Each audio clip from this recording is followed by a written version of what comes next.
I'm here with the absolutely amazing Sharon Pearson. How are you, Glam? Very, very good, thank you. We're here on the Perspective Podcast brought to you by Ultimate U Quest, and we're going to continue a wonderful conversation we started from the last episode, part 2, on how to create stability in your life, how to bring that sense of knowing that you can handle it, that you've got this. And I know we started with a wonderful conversation around the self-awareness to bring to that and what self-awareness actually means, and we got to unpack all the different colors and modes and layers of it.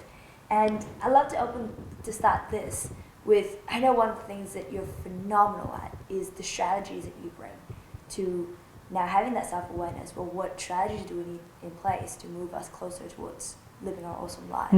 So share with us your thoughts on that. Well, as I'm hearing you speaking, I'm putting in place, okay, what you're saying fits into that strategy, that fits into that. I'm just coding it all. Yeah. People will be pleased to hear I don't do that in regular conversation. But when I'm working, I'm hearing everything through code. So how is that useful? So let's keep our eye on the target. Our target is less drama, more functional, more loving and compassionate relationships, emotional intimacy, a sense that I can handle it. Well, so what does that take? And we've done a whole conversation on self-awareness. Why did we do that? Because I can't talk about what to do if we don't know what to bring in terms of ourselves. Yes.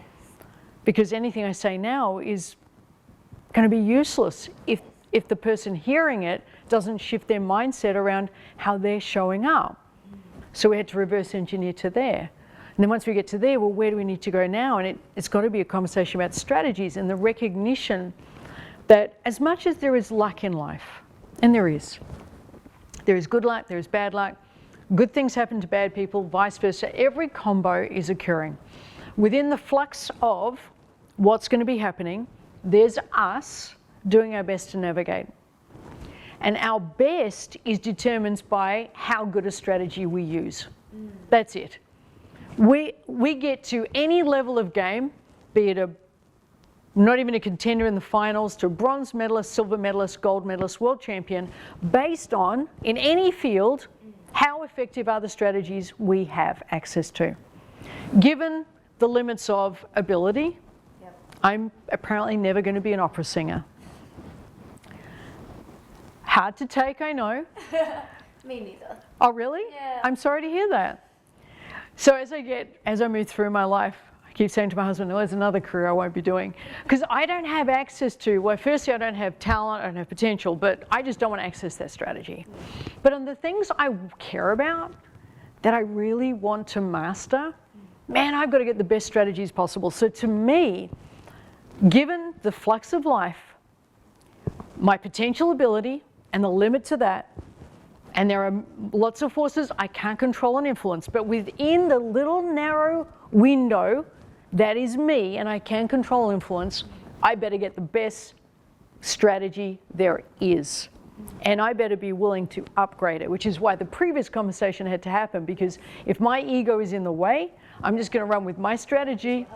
None of it's going to even be heard. It's like, yeah, I'm doing the best. Okay, let's look at that. Are you doing your best? Are you getting the outcome you say you want to get? Because you're getting what you want, but if it's not the outcome you say you want to get, man, you're not using the best strategy. So are you doing your best? Are you doing your best in this moment, but could you upgrade and start being in the pool of the best in that area? What would it be for me? I care about my relationship with myself. I am hunting for the best strategies for how to have it so that my inside feels just as amazing as I know my outside is. That's a huge number of strategies I'm learning, I'm implementing, I'm rejecting, I'm trying on, I'm failing at, making a mess of, enjoying, exploring. Love it all. So there's that. Then there's relationships with people who are closest to me. Then there's, I love the idea of functioning well in the world and everything not being a drama and just being able to swim around the world, navigate conversations with strangers and navigate situations I'm unfamiliar with without it being a thing. without me bringing a lot of self-consciousness or uncomfortableness or intimidation or whatever other crap I used to have going on. So I need strategies for that. I love to be wealthy, so I'm learning and always upgrading my strategies around wealth creation. Then there's business and entrepreneurship and sales and leadership, and so it goes. So wherever I want to experience functionality, stability, predictability, I want to be able to predict the results to some extent, given the flux that's going on and the messiness of humans. I want to have a sense that I've got some say in the game, that it's not just happening to me, but happening through me and with me. You know, I want that. Well, then I better have a good strategy. So that's where self-awareness comes in, because wherever I look in my life and it isn't that, I've got to be able to bring me to it and say, well, how much of that is me? Yeah. And the more it's me, the better it's going to be. Do you get that? Yeah. Because the more it's me, the more I can change. Something about yeah. Yeah. I'm powerless if I think it ain't me, it's you. I've got this, I find that just so frustrating, and I don't know what to do here. I've tried everything. I think I'm bringing me to it. I'm willing to change, but I still don't, we're not getting the result. I feel powerless right now. I find that really frustrating. I know that about me. So for me, I'm going to get excited where there is a bit of groove for me. So then it's about, okay, well, what is it in there that I can change, shape, influence, impact, adapt, let go of, learn to tolerate, whatever it is. And they are the strategies. Yeah. That's where it's at. And the clearer I can see myself in it, and wherever I'm not getting the target, whatever it is, the clearer I know I can learn what needs to go there. Yeah. So yesterday, for example, it was just such a wonderful feeling of clarity and joy. JP, my husband, came home. I can probably stop saying he's my husband. I think people know that. Anyway, JP came home and he said, I said, how was your day? And he described it. He described some of the events of the day. How was your day? My day was flat out as well. Oh yeah, what were you doing? I experienced joy. I was flat out feeling love. I was flat out feeling challenged. I was run off I did it deliberately, just having so much fun and playfulness with my ideal day. It wasn't the experiences, it is, but it's how I related to them. And that's been a dream of mine, Glam, for as long as I've known that that could be a dream of mine. Yeah. So I described my day through I am flat out feeling love, compassion, joy, and challenge. Flat out, playfulness. Could not be busier. Couldn't have fitted another inch of joy into my day. And that's how I described my day. And that's how I'm going to describe today, which is still going and wonderful. So that's a strategy. Yeah. That didn't just happen because, 16 years ago, when I was suicidal, I thought I'll just describe my day through cheerful terms.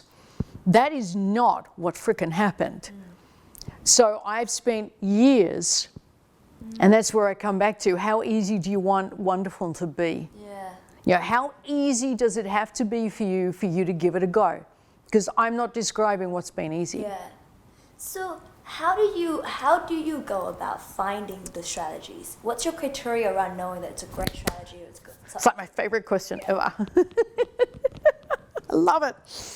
It's one of my favorite questions. I have a number. Anyway, and you probably haven't even asked them yet, but they'll be my favorites when we get to them. So one of my favorite things in the world is getting to a place where I don't know, but knowing somewhere in the world there is the answer. Yeah. I love that place. I live for it. I light up around it. And if you can anyone can train their minds to light up about anything, it should be that. Yeah. Because then you're going to be the seeker of the truth, of accuracy. So that's a great example, like yesterday when I described my day. Well, how did I get to that? Well, years ago when I realized I was describing my day through conversations I had, the literal busyness, flat out with appointments, I was on the phone all day, whatever, I didn't feel joy. What's my target? I want to feel joy. What am I going for here? The bullseye for me is joy. I feel harsh saying bullseye, but you know what I'm saying. Like, where am I trying to head here? What is it I want to experience? I want to feel blah. So, well, how do I get to that? And I didn't know. And it sounds so easy now saying, but I didn't have access to that. So I went and studied. and I didn't know what to study, so I studied some bad stuff, some indifferent stuff, some stuff that didn't work for me, and amongst it, the occasional jewel, and I'd try it on for a little while, like a quarter, 90 days. And then I'd assess, am I describing my day the way I want? No, not yet. Dive back in. And I will do that 8 or 9, 10 times.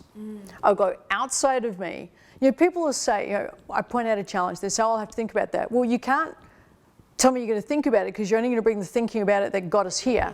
Yeah. So basically you're saying you're just going to bring the same problem tomorrow? No. No, that's not okay. In business, I get to say that. It's wonderful. It's like, no, we're not going to just go away and think about things the same way we thought about them yesterday. We have to upgrade the software. So I go away and I study, and I love reading books. I can't believe podcasts exist. I think they're just the fastest way to download wisdom ever.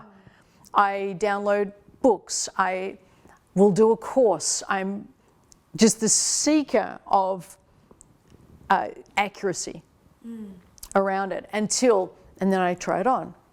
Still not the same. Try it on. And I just keep adapting until I run the strategy that gives me the outcome I wanted in the beginning. And then it's about it becoming habitual. So I just rehearse it every day. I'm just rehearsing, describing my day through elements of emotionality rather than elements of things I did. I avoid answering the question now quite a lot. What are you up to today? So my answer will tend to be, today I'm up to feeling a lot of joy. Today I'm up to feeling a lot of challenge. But I'm not going to pin myself down to how that's going to unfold or where it's going to appear, and I certainly don't want to describe it anymore through appointments. It doesn't do it for me. Maybe it does it for you, or whatever does it for you. So until I can have the experience the way I dream it can be, I keep learning and updating and adapting my strategy. And then it's just about test and measure, test and measure. Literally, I'm testing and measuring the feelings I'm having, the emotions I'm having, the experiences I'm having, the relationships I'm having. Is this the emotional intimacy we said we wanted? If it's not, we have something to learn. Either you learn it or I learn it, but one of us or both of us has to get learning. Because until we can bring new firewood to the campfire, it's diminishing. Because us just breathing more of the same hot air on it isn't building the fire. And it's certainly not making me feel warm. So we've got to change. So strategies to me is this adventure. It's just this, I light up. To me, it's just the most wonderful adventure. I wonder where the answer is. I don't know. I wonder where it's going to take me. I don't know. I wonder if that's going to work for me. Well, that didn't work. I'll do something else. And just the key to this, and I probably should have included it in the previous episode we did on this, part 1, was the key is adaptability. You know, how rigid we are is how little we will hear what I just said. And how adaptable we are is how much we will embrace or have already embraced what I just said. Because I know I have taught that same principle to people in our programs now for nearly 20 years. And I know some people hear it and say, yeah, I've heard you say that before. So what? How you doing with it? And I know some people hear it and go, and this is how I've applied it. And this is what I've changed, this is what I've learned. But unless we're willing to be incredibly adaptable, and we need a whole episode on emotional health, because emotional health is adaptability. It's recognition. This strategy we're doing, this isn't working. Where can I adapt to help improve the emotional health of this? And you'll be thinking, where can I adapt to improve the emotional health of this? And I know you and I have done that. Either consciously out loud to each other, or privately we've gone away and we've come together with a better version of us. And we've done that over and iteration after iteration after iteration until there's a level of blunt truth between us that we both can count on. But in the beginning, we didn't have that. Now, we got here by chance, by good fortune, by desire, and then by willingness. There are a lot of factors over the years to get us to that, but that has taken both of us going away, not just me and not just you, and figuring out, well, what part of that can I contribute in a different way? And sometimes it's what part you think I can contribute and what part I think you contribute, and being open about that and adaptable around that. And we were never as far as I remember, ever defensive about it. I don't ever recall defensiveness around it. We just got on with it. From the day we met, it's been like that. And I know that's a rare thing, what I'm describing. I do appreciate not everyone's hearing this thinking, well, I've got that. But that's what it's taken, that adaptability. And there are plenty of people at where we are, in this case, the Coaching Institute and Global Success Institute. There's people I can't have that with and you can't have that with. Yeah. Because the strategy isn't going to be updated because they're not adaptable. Yeah. They are rigid in their thinking, rigid in their approach, rigid in their expectation of a relationship, and it's quite a low expectation, so don't put your effort in. Yeah. Just, it's not worth the effort, and you know that. Yeah. So, but it's not just relationships, it's everything we do. Aspects. It's health, it's wealth, it's how we feel about our day, it's the living environment we create, it's what we're willing to tolerate. They're all strategies. Yeah. So to me, every single day my attitude is every strategy is up for grabs and probably wrong. Yep. That's my attitude. Is that I'm probably So you're always opening yourself up to new always. Always. new learnings all the time. In the last 2 days, I've listened to 4.5 hours of podcasts. Ideas on relationships, ideas on business. They will talk for 55 minutes to 2 hours. I might have got 3 ideas. It would have been a minute and a half of stuff I'm ready to hear in a way that relates to me, and I've updated my strategies. Yeah. Or I haven't yet because I don't know how, and I've got to go away and do some study. Yeah. That to me is joy, and it means I'm always going to be expanding and not diminishing. It means I'm always going to be able to say honestly, yeah, I'm bringing my best self. This is my best effort. I have read the books. I have had the conversations. I have attempted the mentoring, good or bad. I have, I brought all of me in an attempt to think differently about this. Yes. Tell me what I'm still not seeing, because I'm doing my best to upgrade the strategy. Yeah. So that's the importance of adaptability in strategies and how we show up to them, but also the importance of actually getting a decent strategy. Yeah. And again, do you want to be a player in the audience, player in the field, bronze, silver, gold? And I use it as a measurement. Not everyone, a lot of people are going to say, oh, it's not a comparison. Gold for yourself. In comparison to you yesterday. Yeah. I'm not talking about how you beat someone else. I'm talking about how are you bettering you. Yes. And it comes back to the question that we introduced in part 1 is that, well, if it's not working for you, try something different. Why are you defending it? Why are we defending it? What are you defending right now? It's not working. This is not working, yet you're still arguing for what exactly? What exactly, and this is what I say to my clients, what exactly are you fighting for right now?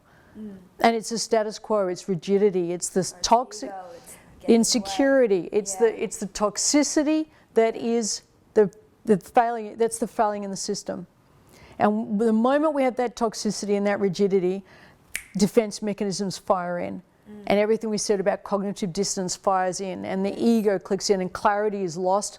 No hope accessing what I'm talking about. There's no access to a new strategy because they're too busy in their heads arguing with themselves about how that's not right. No one's got the right. You can't say that. That's not fair. And it's, okay, well, we're done. And then the tape runs. And that's it. We're on automatic. Yeah. Let the snowball go down the hill. Let it inevitably just bowl into everything because this new is no longer available. Yeah. And what's brilliant about the way that you apply strategies is that you then turn it into patterns. So you create new, because it's not simply that find a strategy that works and then, and it's not studying or learning for the sake of it either. You apply it, you put it into action, it becomes a habit, it becomes a pattern. Yeah. And then there's that check of, well, is it working for me or not? Yeah. How do I get this working for me? So tell me a bit more about that. How do you go about finding the patterns, turn them into patterns, find the ones that work and the ones that don't? Well, I don't. I'm sure I'm missing most of them. But I'm human, and that means I'm messy, and that's part of humanity. But pattern recognition to me is wisdom. So wisdom is understanding what works. Yeah. That's wisdom. And if you accept that definition of wisdom, that it's understanding what works, then by default you become a seeker of strategies that work. And recognizing, well, how do you recognize what works? Well, it gets the outcome. Yes. It achieves the outcome, the desired outcome. That's a good thing. I would say another criteria is it does it in a way that's fairly graceful. As in, everybody at the end of the day doesn't feel like killing each other. We've been through this. Yes. When we go through tough times, I say, we're going to get through it. Yes. We will. It's just whether or not we're going to be graceful and still enjoy each other at the end of it. And to do that, we're going to have to live our values. So strategies and pattern recognition, it's not just it achieved it and you got the goal. It's you did it in such a way that you feel within you that you were your best self living your values. And those around you got to do the same thing. So you didn't step all over somebody's needs. You didn't disrespect somebody's boundaries. You know, for example, in business, there are situations where everybody's under the pump and a deadline's got to be achieved. And we've got to achieve this outcome. And it's measurable and it's down to the wire. And in those moments when it's could be high stress, people who aren't necessarily looking for the graceful arrival could say things that are offensive, could upset someone, could be indifferent to someone's feelings. Of course, that person needs to stop worrying about their feelings so much because we're in a situation, do you know what I mean? And all of these different competing demands. Graceful arrival is aware of that, and more than one person, and I know you know this, more than one person has to be onto it. It's not enough just me as the owner of the company saying we're going for graceful arrival. I need first fast followers who are fighting for the same shit. And that way we get to the end of it and we say, well, how did we go? We achieved the target. Yeah, that's good. We were going to hit the target. How else did we go? I learned a lot. That's great. But how did we go? Well, we lived our values, or we didn't live our values, or you know, it was good some of the time, but too much of the time, I didn't feel valued enough. Or I made it about me way too much. Now that is a pattern worth recognizing. Yeah, completely. And I know one of the great things is you can see it play out in the team where they have that pattern, they have those values. It's one of the things that light them up is be able to aspire to those values and see that play out and be able to create an environment where that's supported in everyone, and that we come together and we do raise our standards up to those. And then it comes about, well, who do you hire? Who will edify that message? Because everybody loves what I just said, everyone loves what you just said, and everyone wants to be a part of that. But you can't be part of it, you've got to contribute to building it. Completely. It's a graceful arrival because you bring that. Because the company isn't a culture, the company is you and me and people in it. So do you like it around here? No. Well, that's you. What are you not helping to shape this to make it the way you want? So if wisdom is understanding and recognizing what works, pattern recognition is the beginnings of wisdom.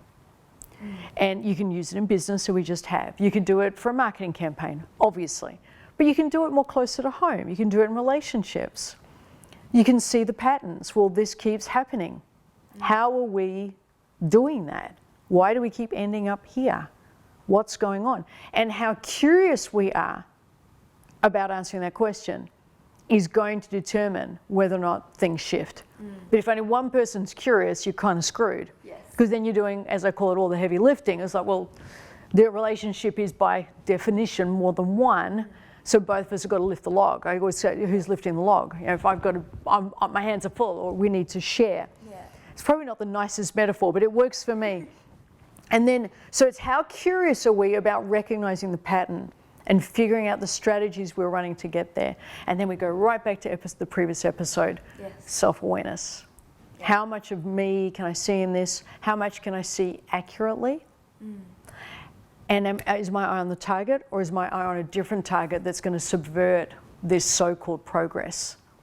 And that takes coming back to it maybe again and again, coming back to it messily. But you know what I think the key is? It's being willing to come back to it. Now I'm getting really clear these days that it not said is bullshit.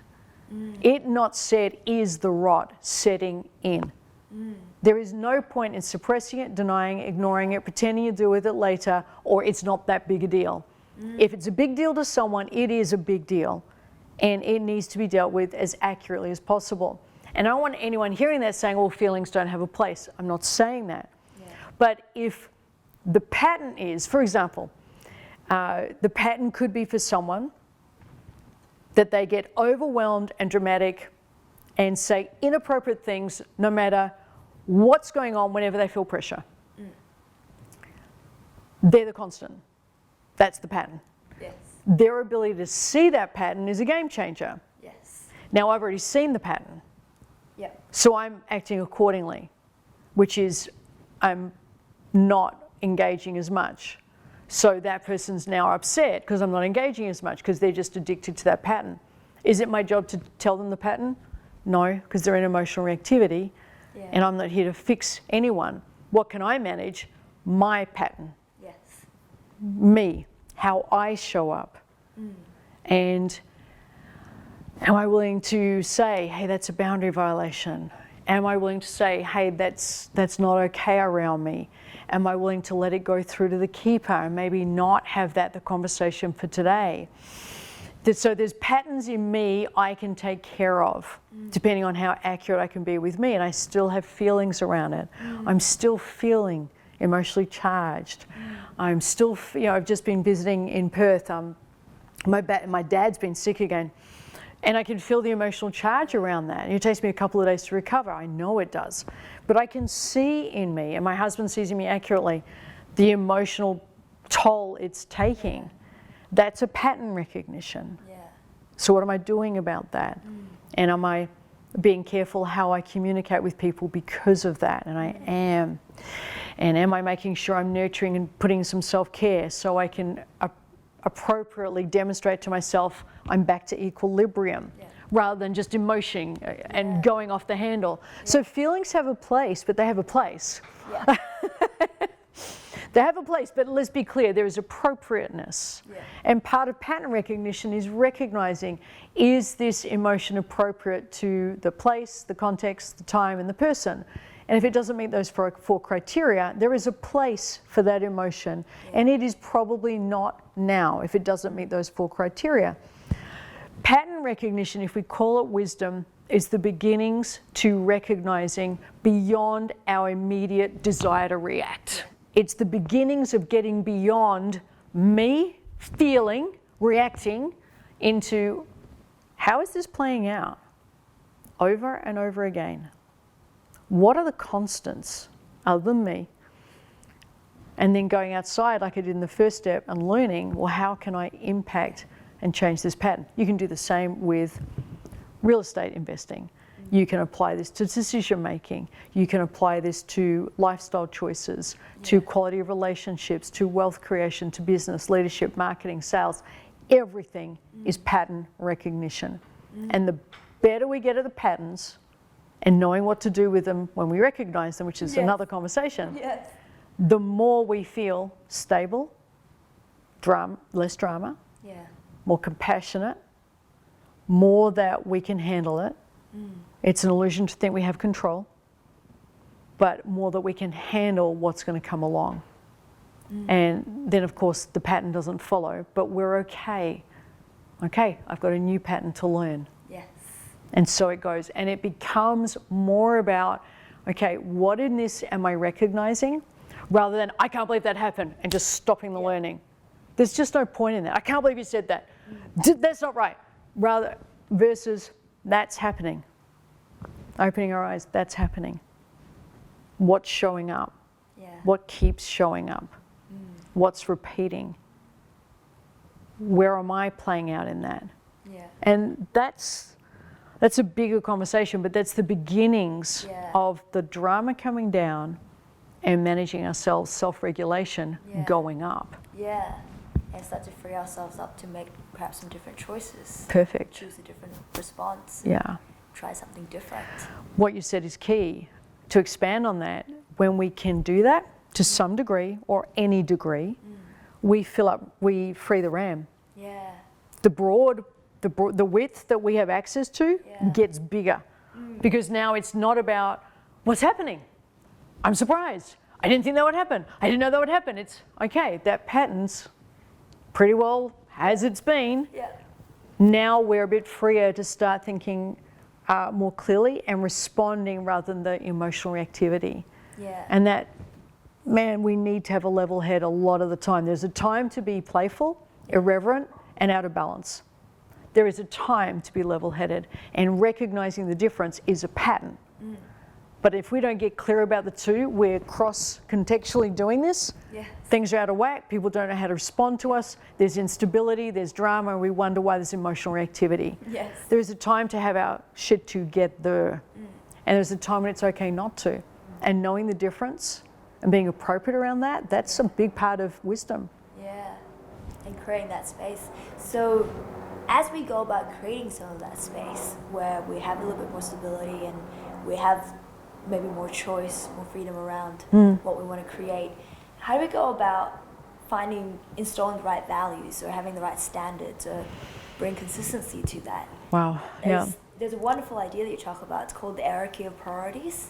I'd love to hear more about that. So wisdom also, so you can recognize wisdom in strategies, wisdom in pattern recognition, and wisdom in hierarchy of priorities.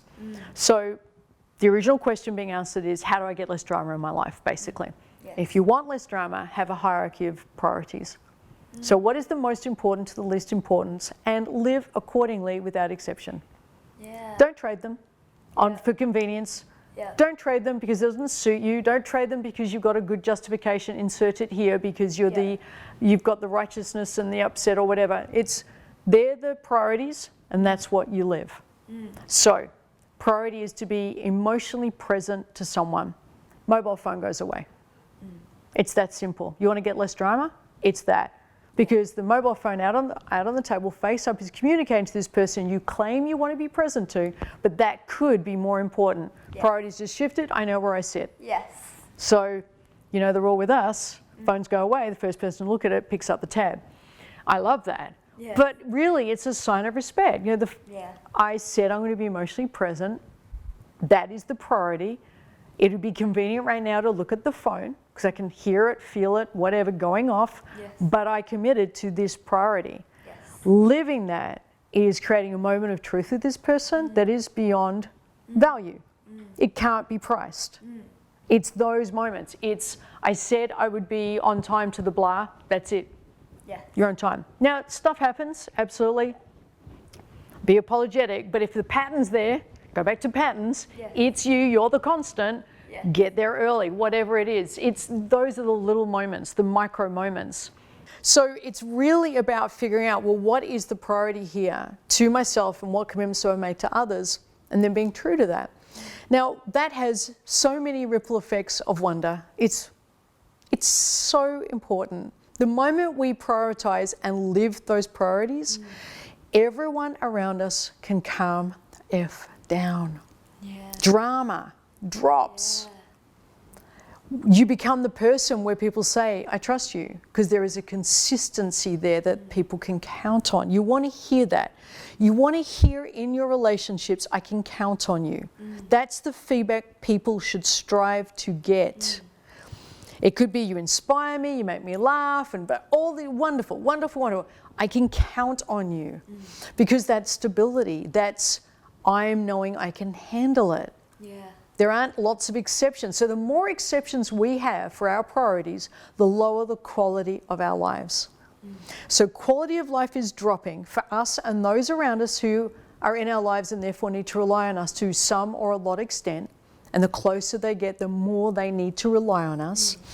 The lower we do this, the more of a mess these relationships become. So the key is get the priorities, not the shoulds, the musts, and then put them in sequence and then live them enough that others can start breathing out.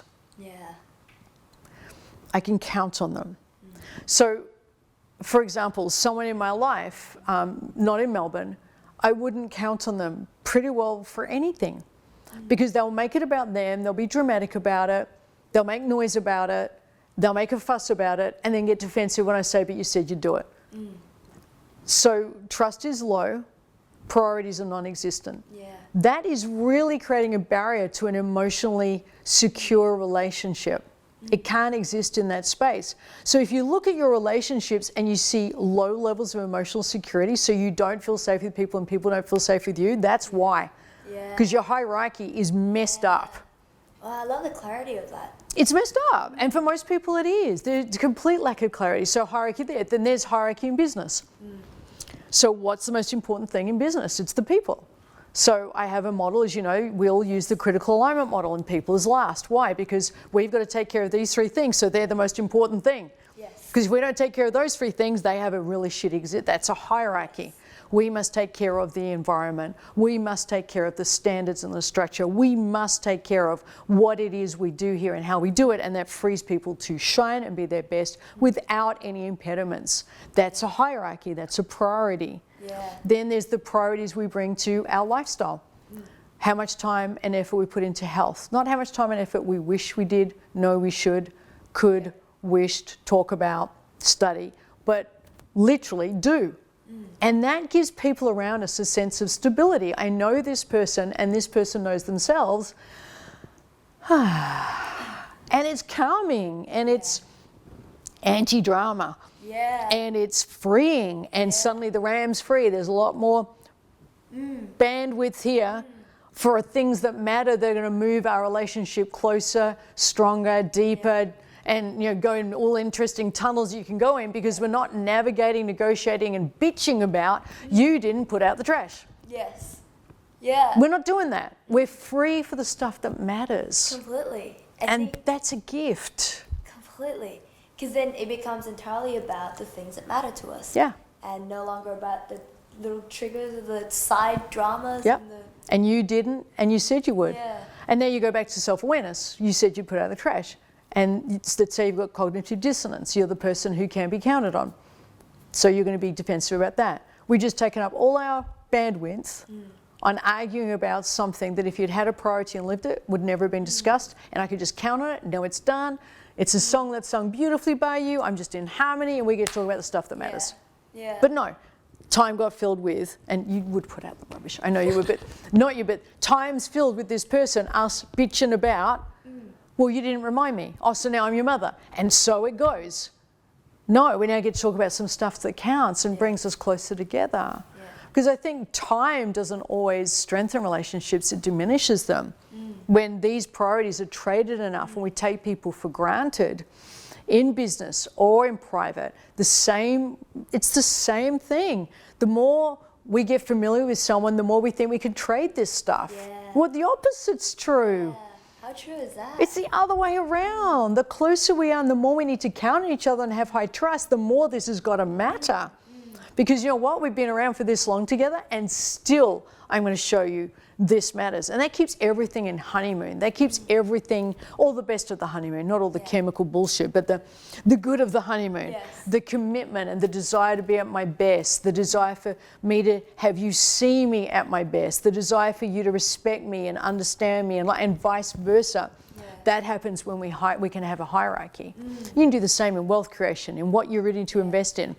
My hierarchy of investment, and this is not investment advice in any way, but low priority on share investment. Why? I know nothing. Do I have wisdom? Hell no. Will I intend to get wisdom? No. Do I understand? No. Do I think that it's kind of a fixed race and I'm the last to the party? Yes. It's way down on my priorities. High on my priority, business investments. Why? I have wisdom there. I understand how it works. Where I don't understand, I don't. Makes it really simple. And there are other criteria I have around investing, but as long as I have that criteria and I stick to it, I do well. When I don't stick to it, I don't do so well. And Bitcoin would be a great example of that. I'm one of the fleeced sheep. Because I just am. I know that. Because of the way I did not live my priorities. And it's the same with health. And then you combine it all. So where does family sit? Where does business sit? Where does other relationships and friendships sit? Where does adventure sit? Adventure sits quite high for me. So you get this priority and then you just put it all together and that becomes your life.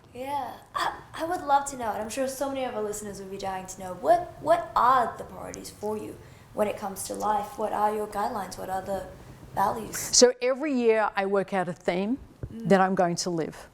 And I don't disclose the theme, that's mine. And then I just rain check probably weekly if I'm living that theme. And so far this year I am. Wonderful. Thank you, I appreciate that. Then I have my values. So my values remain updated a little bit this year, but generally they remain the same. So my top value is it contends with love and health and vitality. Yeah. I'm really happy that they don't have a clear, distinct first and second. I want to experience love on a consistent basis, but I know if I don't have health and vitality, this is compromised. So health and vitality and love. Then wisdom, playfulness, adventure, and challenge is in there. Yeah. Then acceptance, which is a new one this year. So a lot more of acceptance. I don't know that that's living as well as fully expressed as I could, but I don't know how to yet. So I need to get more strategies. So I'm reading and learning on strategies for that, and I'll upgrade the pattern and I'll go in the hierarchy. So there's that. And then each year what I do, I don't have my diary with me. It's around here somewhere. I think it's just over there. So I am still learning, and it's got my name on it. So what I do is at the beginning of each year, I write out what my main purposes are. And then I revisit this every time I enter my diary, and I write in this diary twice a month. So twice a month, loving this moment, feeling grateful in this moment, knowing this experience is what my consciousness needs, and so on. And then finally, some stuff that I want to have happen. Yeah. So best-selling book, awesome health, and that's not in sequence, but stuff like that. And then what I do is I create pictures around it. Every year, I've done this for 20 years or 17 years. I write out the major quotes that I'm going to live by. I've got my values there: love, health, vitality, wisdom, and as we discussed, and I just do that every year, and I come back to it constantly, and that's my hierarchy. And it's a habit. So whatever's a habit is going to be your life. Yeah. So if you want to know what your life's looking like, look at your habits. Yes. So if someone's got an addiction, that's your life. And if you've got the occasional, like tonight, my husband and I are going out for dinner, I'm going to have some bad habits tonight. I know that. I know I'm going to have a glass of wine. But is it something I do recur? No, it's so rare. So I know ultimately I have health and vitality because a lot of this stuff I do consciously and consistently. Great stuff for health. And every now and again, the rules don't apply. Oh, wow. Oh, wow. So then if we're living that or attempting to come back to that baseline, if that becomes our baseline, drama-free, there's consistency, we can count on ourselves, others can count on us, and we attract what I call centered people into our lives who we can count on as well. There's a whole conversation to be had about how to do that, but these are the beginnings. This is planting the seeds. And what it does is it creates freedom in your brain. So I've sorted out, I've got my health habits, I've got my relationship habits, I've got my wealth habits, I've got my at-work habits. That frees me to go beyond that and to explore and to make progress and to adapt and update the matrix. And so this updating happens because I understand my baseline now. And that's the consistency, constantly. Someone said to me once, I thought we're there. Yeah, but now we're there, there's the next. There's another level. Like, why would you ever want to arrive? There's another level. And that's not true in all areas. In some areas, arrival's fine. But in terms of the areas that need to progress, deeper emotional connection, deeper experiences of ourselves, how we want to experience ourselves in terms of the world, that needs to update or it becomes staid and boring and stagnant.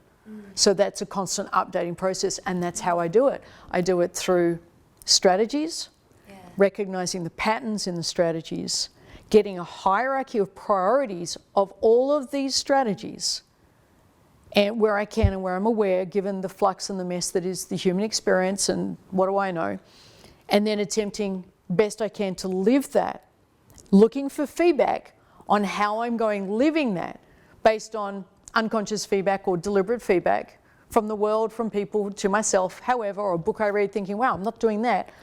Only yesterday I said, JP, they said such and such in a podcast. Yeah, I heard that too. Yeah, we need to do that. That's really good. And then updating and then reapplying, go out into the world.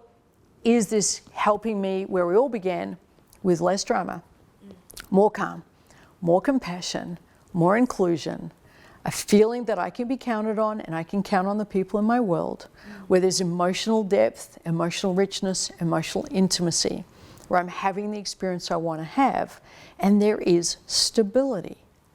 that's the base from which we can launch into the world. Yeah. That's the minimum. Yeah. That's the minimum to go for. I have just described in 2 podcasts the minimum to go for from which we can then launch. But anything less than that, and it's a crapshoot. It really is. It's hit and miss at best. Yes. And we're in the flux. We're in the battering, the pinball game.